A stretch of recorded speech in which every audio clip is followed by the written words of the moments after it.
तो बात हो रही है उरी आतंकी हमले की, जिसके बाद इंटरनेशनल लेवल पर यानी कि अंतर्राष्ट्रीय स्तर पर पाकिस्तान अलग थलग पड़ता हुआ नजर आ रहा है। और इसका जिक्र भारत ने भी किया था उरी हमले के बाद कि अब वक्त आ चुका है कि पाकिस्तान को अंतर्राष्ट्रीय स्तर पर अलग थलग कर दिया जाए।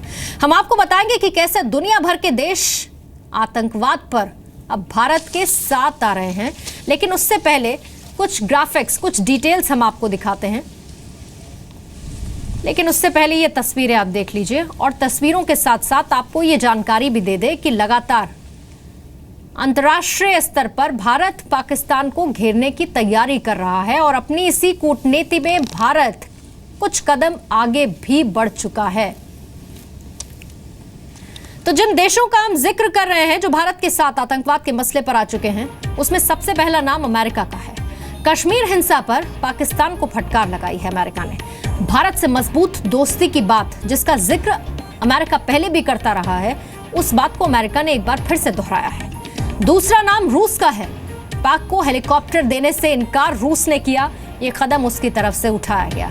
ये भारत की कूटनीतिक पहल, जिसका जवाब रूस ने पाकिस्तान को दिया है। पाक के साथ साथ मिलिट्री ड्रिल कैंसिल करने की बात भी कही है रूस ने। भारत के सपोर्ट में ये बयान रूस की तरफ से जारी किया गया। तीसरा नाम है फ्रांस।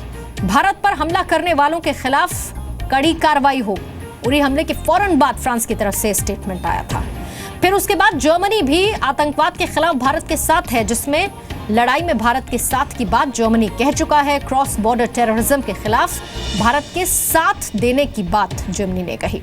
ब्रिटेन कंधे से कंधा मिलाकर आतंक के खिलाफ लड़ाई में भारत के साथ है। ब्रिटेन इस बात को वो कह चुका है, जो अपने आप में बड़े संकेत हैं। फिर कनाडा आतंक के खिलाफ लड़ाई में भारत के साथ है। कनाडा वो इस बात का जिक्र कर चुका है, भारत को अपने साथ देने की बात भी कर चुका है। फिर वहीं जापान है। किसी भी तरह के आतंकवाद को सही नहीं ठहराया जा सकता, ये जापान की तरफ से स्टेटमेंट आया, यानी कि सीधे तौर पर भारत का साथ देने की बात जापान ने भी कही। फिर अफगानिस्तान, इस्लामाबाद में सार्क समिट का बॉयकॉट होना चाहिए। सुबह ही हमने आपको खबर दिखाई थी, ये दूतावास की तरफ से बयान आया था। फिर उसके बाद बांग्लादेश, आतंकवाद और कट्टरपंथी ताकतों की बांग्लादेश कड़ी निंदा करता है। ये वो तमाम देश जो आतंकवाद के खिलाफ भारत के साथ खड़े हुए नजर आ रहे हैं।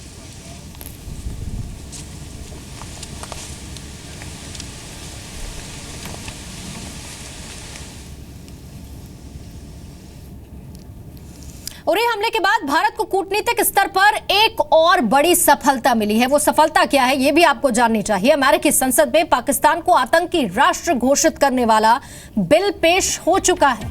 अमेरिकी कांग्रेस के 2 सांसदों ने पाक को आतंकी देश घोषित करने का यह बिल संसद में पेश किया है।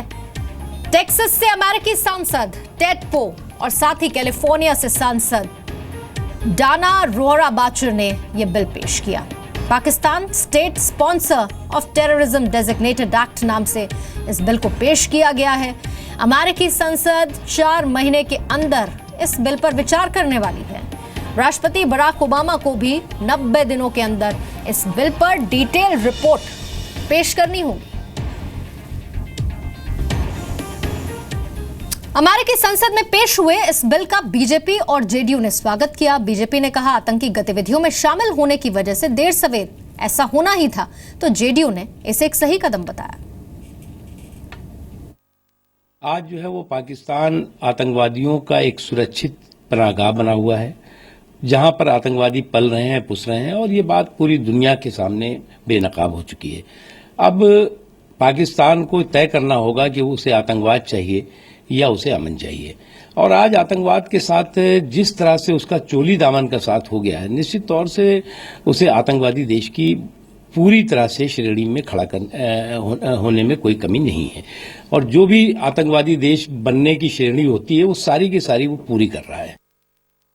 मैं समझता हूँ ये एक सकारात्मक कदम है कि यूएस कांग्रेस में वहाँ के जो लॉ मेकर्स हैं वो समझ पाए हैं कि पाकिस्तान का कितना घनिष्ठ रिश्ता है आतंकवाद के साथ।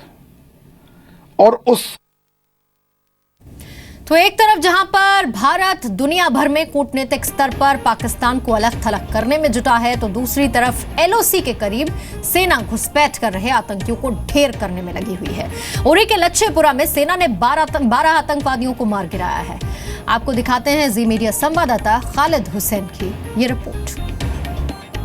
उड़ी हमले के 2 दिन के बाद सेना ने यह दावा किया है कि उन्होंने कश्मीर में 2 जगहों पर घुसपैठ की कोशिश को नाकाम किया है। पहली जो इन्फिल्ट्रेशन बिड उन्होंने फाइल की है वो उनके मुताबिक लच्छीपोरा में करीबन 10 से 12 मिलिटेंटों का एक ग्रुप था जिसको इंटरसेप्ट किया गया। सेना ने ये भी कहा है कि वहाँ इस इंटरसेप्शन से पहले एक सीज फायर वायलेशन हुई थी, करीबन 20-25 मिनट फायरिंग चली थी दोनों तरफ से, और उसके बाद जब कॉम्बिंग ऑपरेशन शुरू हुआ तो 10 से 12 मिलिटेंटों को वहाँ इंटरसेप्ट किया गया, जिसके बाद एक मुठभेड़ शुरू हुई। हालांकि खबर ये आई थी कि करीबन 10 मिलिटेंटों को वहां मारा गया है, लेकिन अभी तक सेना ने किसी भी मिलिटेंट के मारे जाने की पुष्टि नहीं की है। वहीं अगर हम बात करें कुपवारा की, जहां पर दूसरी इन्फिल्ट्रेशन बिड फाइल की गई थी, वहां पर जो खबर थी सेना की तरफ से वो ये कि 3 से 4 मिलिटेंट वहाँ ट्रैप किए गए थे, लेकिन वहाँ सेना की एक कैजुअल्टी हुई है, एक जवान की वहाँ मौत हुई है। लेकिन अभी वहाँ पर भी जो है ऑपरेशन जारी है। दोनों जगहों पर